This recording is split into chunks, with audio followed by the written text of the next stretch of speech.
नमस्कार दोस्तों, आज के इस एपिसोड में हम बात करेंगे खून यानी ब्लड की। जैसा कि आपको पता है कि अभी बीपीएससी प्रारंभिक परीक्षा को लेकर हम एक सीरीज चलाए हुए हैं, उसी में बायोलॉजी सेक्शन में आज हम खून के विषय में चर्चा करेंगे। इससे बहुत सारे क्वेश्चन पूछे जाते हैं, वो बीपीएससी हो, यूपीएससी हो या कोई भी एग्जाम, प्रिलिमिनरी एग्जाम हो, उसमें ये क्वेश्चन पूछे जाते हैं। चलिए हम शुरू करते हैं। ज़्यादातर इसमें फैक्ट्स ही रहेगा क्योंकि हम लोग रिवीजन एक तरह से कर रहे हैं। तो देखिए, वो खून जो है वो क्या है? ब्लड एक कनेक्टिव टिश्यू है। आपको पता है सेल होता है यानी कोशिका होते हैं, बहुत सारी कोशिकाओं को मिलाकर टिश्यू बनता है, ऊतक बनता है। तो ये जो है खून जो है वो एक कनेक्टिव टिश्यू है। बहुत तरह के टिश्यूज होते हैं, ये तो कनेक्टिव टिश्यू है।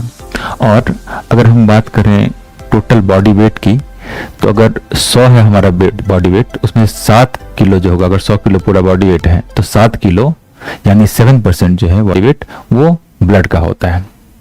इसकी पीएच जो होती है ये 7.4 के अराउंड होता है, मतलब थोड़ा बेसिक नेचर का होता है। जैसे आपको पता है कि 7 जो होता है वो न्यूट्रल माना जाता है, और 7 से नीचे अगर पीएच हो तो वो एसिडिक होता है, और 7 से ऊपर बेसिक होता है। तो हमारा खून जो है हल्का खारा है, यानी कि बेसिक है, 7.4 पीएच लेवल इसका है। उसके बाद खून की मात्रा जो होती है वो मेल और फीमेल में अलग अलग होती है। एवरेज तौर पे अगर हम बात करें मेल की, तो उसमें खून ज्यादा होता है, तो 5 से 6 लीटर खून मेल में होता है, और फीमेल में 4 से 5 लीटर खून पाया जाता है। नॉर्मली आधा लीटर मेल से कम होता है। आगे बात करें तो खून के मुख्यतः 2 पार्ट हैं ब्लड के। पहला पार्ट जो है वो है प्लाज्मा, और दूसरा पार्ट है उसका ब्लड कॉर्पस्कल। तो प्लाज्मा जो है टोटल 60%, टोटल ब्लड का 60% जो है वो प्लाज्मा होता है, और 40% वो ब्लड कॉर्पस्कल्स होते हैं। और अगर प्लाज्मा की बात करें तो प्लाज्मा क्या करता है? जो न्यूट्रिएंट्स होते हैं जो हम खाते हैं, जो उससे न्यूट्रिएंट निकलता है, या प्रोटीन हो या हार्मोन्स हो या कोई वेस्ट प्रोडक्ट्स हो, इन सारे चीजों को वो एक जगह से दूसरी जगह पहुंचाता है। ऑब्वियसली जो फायदेमंद चीजें हैं जैसे न्यूट्रिएंट्स हैं, प्रोटीन है, उसको बॉडी के अलग अलग हिस्सों में पहुंचाता है। इसी तरह एक्सक्रेटरी वाली चीजें जो है, वेस्ट मटेरियल जो है, उसको ऐसे ऑर्गन तक पहुंचाता है जहां से वो चीजें निकल सकें। अब आगे बात करते हैं प्लाज्मा की। प्लाज्मा जैसे मैंने बताया कि टोटल ब्लड का 60% भाग जो होता है वो प्लाज्मा होता है। तो उस प्लाज्मा में क्या क्या चीजें होती हैं? जो हम जो देखते हैं खून जो तैरता है ना, पानी के जैसा होता है, लिक्विड होता है। तो ये लिक्विड दरअसल जो है इसलिए होता है कि प्लाज्मा 60% है, उसमें भी 90% जो है वो पानी ही है, वाटर है 90%, और 7% प्रोटीन है, 0.9% मात्र जो है सॉल्ट होता है, और 0.1% वो ग्लूकोज की मात्रा होती है, जैसा कि आपको दिख रहा होगा।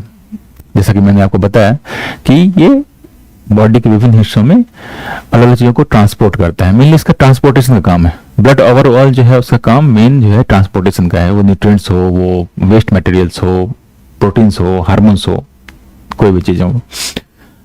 एक वर्ड आता है सीरम। सीरम क्या होता है? अगर फिब्रिनोजेन जो है एक क्लॉटिंग प्रोटीन होता है, हम उसके बारे में बात करेंगे, ब्लड क्लॉट कैसे होता है। तो फिब्रिनोजेन नाम का एक प्रोटीन होता है। अगर हम प्लाज्मा में से इस क्लॉटिंग प्रोटीन को, फिब्रिनोजेन जो है, उसको अगर हटा दें तो उसको कहा जाता है सीरम। सीरम टेस्ट भी होता है, सुने होंगे आप। अब हम बात करते हैं ब्लड कॉर्पस्कल्स की, मतलब कि टोटल ब्लड का जो 40% जो हिस्सा है उसके बारे में बात करते हैं। तो उसमें मेनली 3 चीजें आती हैं, RBC, red blood cell, WBC यानी व्हाइट ब्लड सेल्स, और प्लेटलेट्स। यही प्लेटलेट जो होता है वो कम हो जाता है जब आपको डेंगू होता है, तो वो कम होने लगता है तेजी से। तो वो ब्लड कॉर्पस्कल्स का ही पार्ट है वो। तो देखिए आरबीसी के बारे में हम बात करते हैं। आरबीसी, मन में सवाल उठता है कि आरबीसी जो होता है, रेड ब्लड जो होता है, जो वो रेड कलर का होता है, तो उसका कारण यही है कि आरबीसी, और आरबीसी में भी हीमोग्लोबिन होता है। ये हेमेटाइट जो आयरन होता है, और एक ग्लोबिन होता है, एक प्रोटीन होता है, इन दोनों को मिला के हीमोग्लोबिन होता है, जो कि हमारे आरबीसी में होता है। तो इस जो आयरन वाला जो पार्ट है, हेमेटाइन जो करके आयरन वाला जो पार्ट है, उसके कारण वो ब्लड का कलर जो होता है वो रेड होता है। ग्लोबिन क्या करता है? ग्लोबिन में एफिनिटी होती है, वो ऑक्सीजन और कार्बन डाइऑक्साइड से बहुत तेजी से रिएक्ट करता है।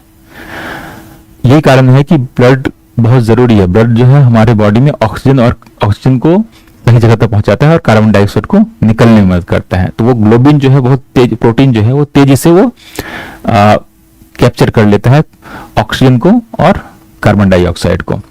तो दो पार्ट मैंने बताया, हेमेटिन जिसके कारण कलर रेड होता है, और ग्लोबिन प्रोटीन जो होता है वो क्या करता है? ऑक्सीजन और कार्बन डाइऑक्साइड को कैप्चर करता है, उसके साथ एफिनिटी होती है उसकी। अब शेप कैसा होता है? नॉर्मली मैमल्स का होता है वो बायोकॉन्क्लेव होता है शेप ब्लड का, मतलब आरबीसी का। और आरबीसी में एक चीज ध्यान रखिएगा, आरबीसी में न्यूक्लियस नहीं होते, उसके न्यूक्लियाई नहीं होते। लेकिन कैमल जो है एक्सेप्शन है, कैमल के आरबीसी में न्यूक्लियस होता है। आरबीसी क्या है? Red blood corpus, red cells. बनता कहां पे? आरबीसी जैसा कि आपको दिख रहा होगा बोन मैरो में बनता है मेनली, लेकिन अगर एम्ब्रियोनिक स्टेज है तो लीवर में भी बनता है ये, और ये 20 से 120 दिन तक ही जिंदा रहता है। बॉडी में हमेशा नए नए आरबीसी फॉर्म होते रहते हैं और पलने वाले खत्म हो जाते हैं। तो वही होता है कि लाइफ स्पेन जो है आरबीसी का वो 20 से 120 दिनों का है। और कहाँ बनता है ये बनता है अगर एम्ब्रियोनिक स्टेज में है तो लीवर में, और नॉर्मली ये बोन मैरो में बनता है।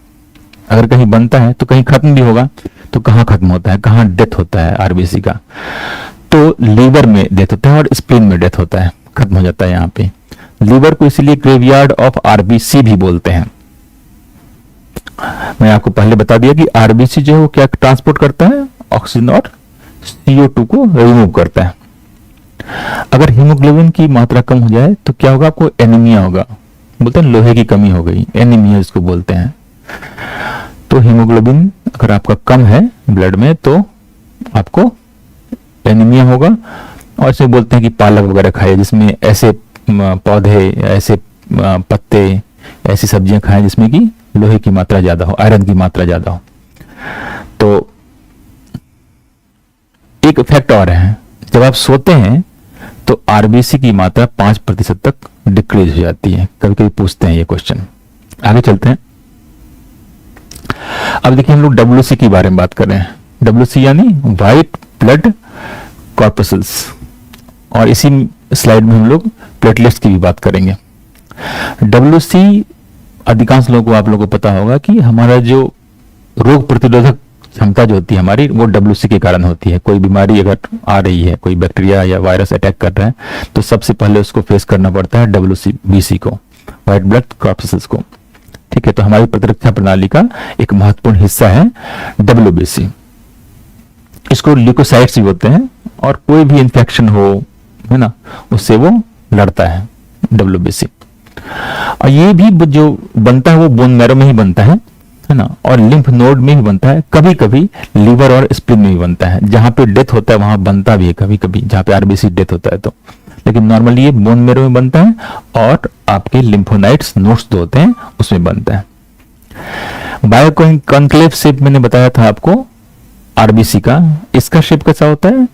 ये होता है एक अमीबा जैसे होता है, उस टाइप का शेप का होता है।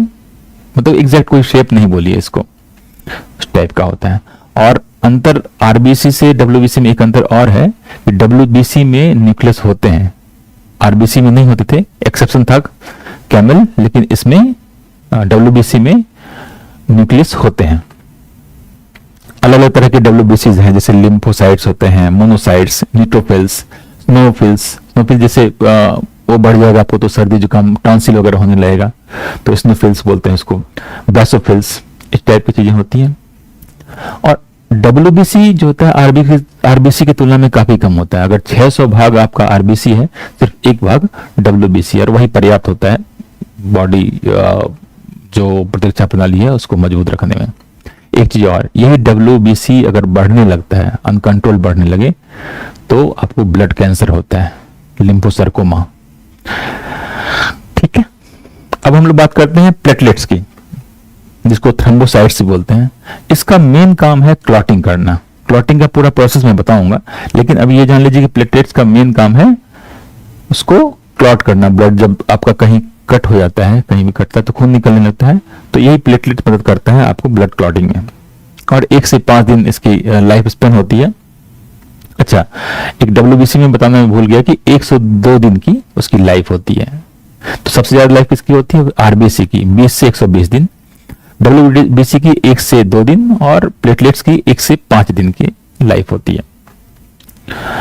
और इसमें भी न्यूक्लियस नहीं होता है और बोन मैरो में बनता है और मरता है ये स्प्लीन में। मतलब तीनों चीजें जो हैं वो मेनली आपके बोन मैरो में ही बन रही हैं। वो ब्लड कॉर्पसेल्स के तीनों पार्ट, मतलब WBC, RBC और प्लेटलेट्स, तीनों आपके कहाँ बन रहे हैं? बोन मैरो में बन रहे हैं। और तीनों का डेथ लगभग स्प्लीन में हो रहा है, लीवर में हो रहा है। ठीक है, आगे बात करते हैं हम लोग जो ब्लड का फंक्शन है, जो क्लॉटिंग प्रोसेस, उसके बारे में बात करते हैं। ब्लड का फंक्शन मैं बताया, मेनली जो RBC का जो फंक्शन है O2 और CO2 को मूव करना, गैसेस को मूव करना। उसके अलावा आपका जो न्यूट्रिएंट्स है, जो हार्मोन्स हैं, एक्सक्रीटेड वेस्ट जो हैं, उसको मूव करना अलग अलग जगहों पे। तो ट्रांसपोर्टेशन बोलिए तो मेन काम है ब्लड का। इसके अलावा जो बॉडी का कोऑर्डिनेशन अलग अलग ऑर्गन्स में, इसके लिए भी ब्लड की जरूरत पड़ती है। और एक चीज कि हमारा जो बॉडी टेम्परेचर है उसको रेगुलेट करने में ब्लड की आवश्यकता होती है। आगे बात करते हैं हम लोग। क्लॉटिंग में 3 प्रोसेस होता है। जैसे कटा आपका, तुरंत क्या होगा, जो थ्रोम्बोप्लास्टिन है वो क्या करेगा, प्रोथ्रोम्बिन और कैल्शियम के साथ मिलके थ्रोम्बिन बनाएगा। ये सब प्रोटीन्स हैं। थ्रोम्बोप्लास्टिन, प्रोथ्रोम्बिन और कैल्शियम के साथ मिलकर थ्रोम्बिन बनाएगा। ये थ्रोम्बिन जो है एक और फिब्रिनोजेन जो मैं बताया आपको, जो प्लेटलेट्स में पाया जाता है, उसी प्रोटीन, फिब्रिनोजेन प्रोटीन, वो थ्रोम्बिन के साथ मिलकर फिब्रिन बनाएगा। और ये फिब्रिन फाइनली जो ब्लड कॉर्पसेल्स हैं उसके साथ मिलकर क्लॉटिंग करने लगेगा। मतलब कि fibrin forms clots to stop bleeding. एक तरह से क्या करता है, वो फाइबर टाइप का बना देता है। जहां पे कटता है आपका, वो तो खून रुकना, निकलना वो धीरे धीरे बंद होने लगता है।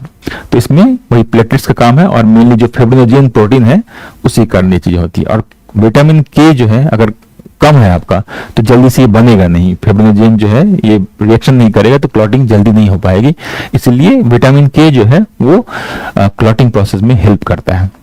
तो इसलिए बोलते हैं कि अगर ये दिक्कत हो रही है बहुत ज्यादा, अगर कमी है विटामिन के की, तो आपको ऐसी चीजें लेनी चाहिए जिसमें विटामिन के हो, अदरवाइज आपका ब्लड जल्दी क्लॉट नहीं होगा।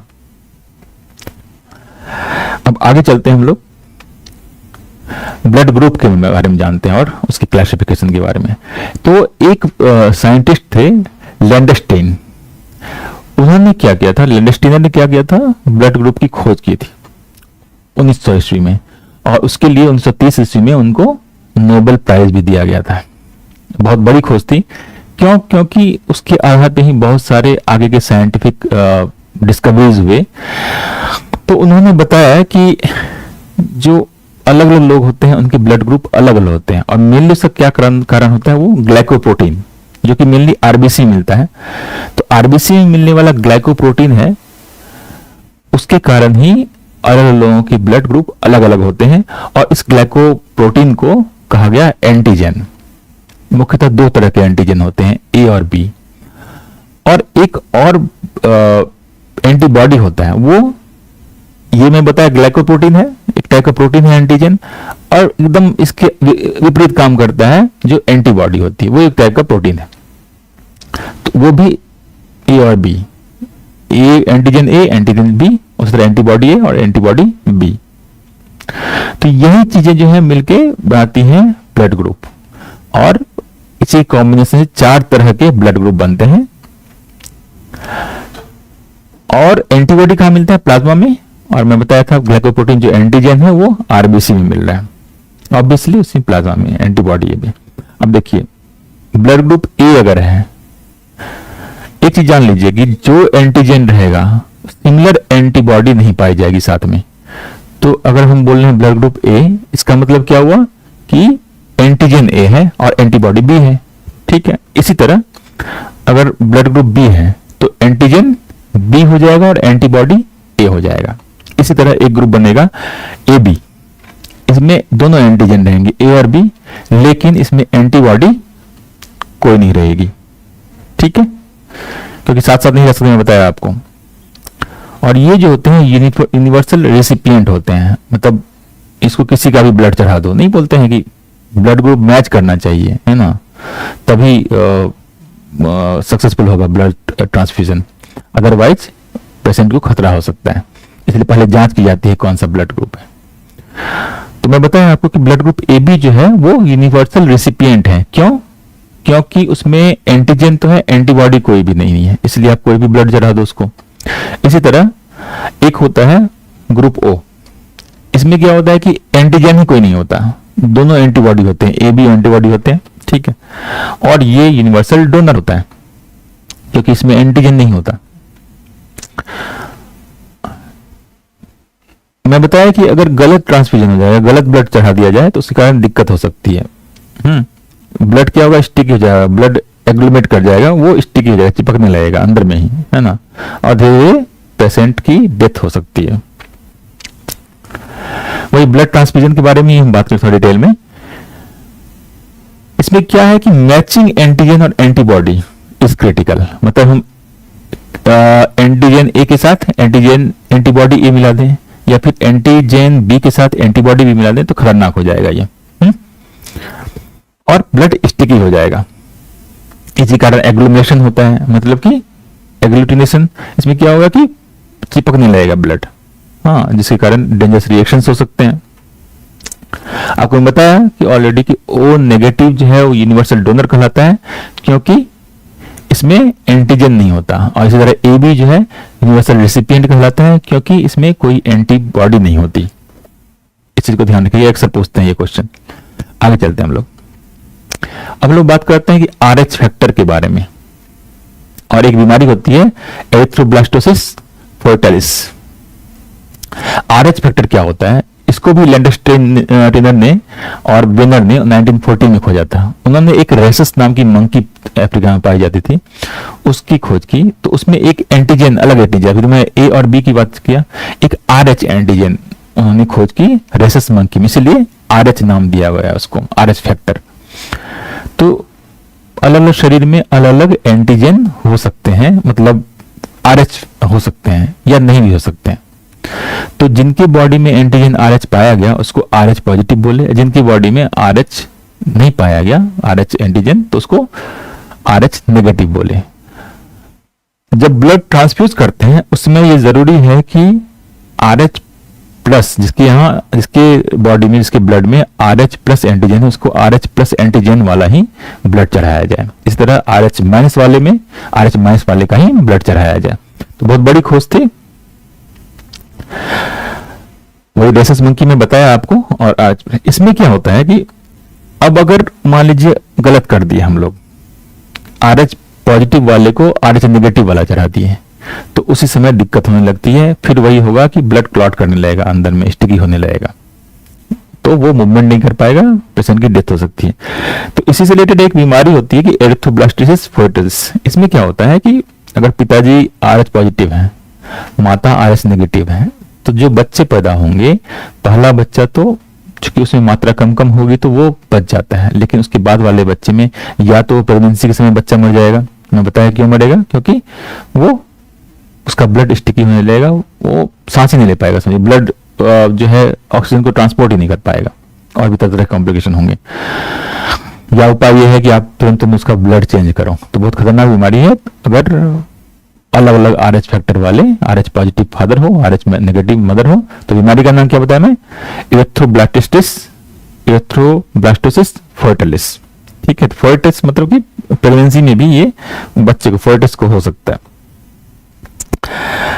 एक वैसे फैक्ट है, हीमोलिम्फ ऑर्थोपोडा जो होते हैं, मैं बाद में बताऊंगा ऑर्थोपोडा का, जैसे कि कॉकरोच आपका है तो ऑर्थोपोडा का एग्जांपल है, तो उसके ब्लड जो है उसमें रहता है हेमोलिम्फ। और ये क्या होता है, कलरलेस फ्लूइड होता है। जैसे हमारे बॉडी में हीमोग्लोबिन के कारण रेड कलर होता है, तो उसमें नहीं होता वो रेड कलर, वो कलरलेस होता है।